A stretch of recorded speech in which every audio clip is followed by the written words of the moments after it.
Ordinaryong mamamayan ka. Hindi ka politiko, hindi sundalo, hindi mayaman. Isa ka lang sa milyong Pilipinong araw-araw na lumalaban para mabuhay. Nagigising ka sa balita, may digmaan sa ibang bansa. May tensyon sa rehiyon. May panibagong isyu ng korupsyon. Malayo sa iyo pero nararamdaman mo.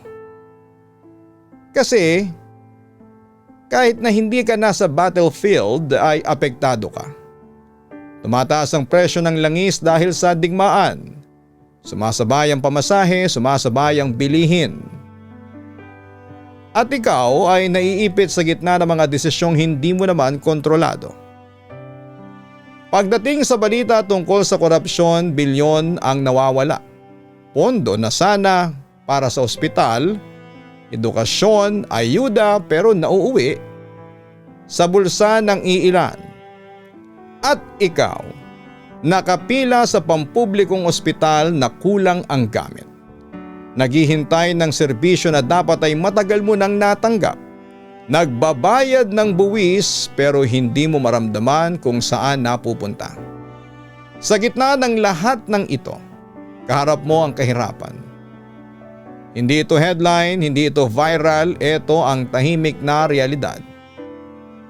Ang sahod mo hindi pa sapat. Ang trabaho mo hindi sigurado. Ang pangarap mo ay unti-unting naaantala.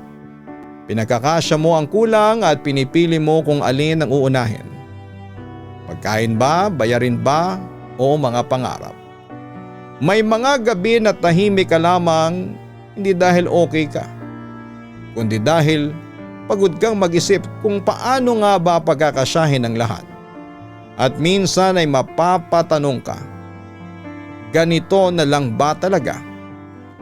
Pero gigising kang muli kinabukasan, magtatrabaho, lalaban, hindi dahil madali kundi dahil walang choice.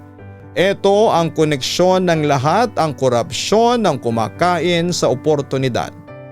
Ang digmaan ang nagpapabigat ng ekonomiya at ang kahirapan ang bumabalot sa ordinaryong mga tao.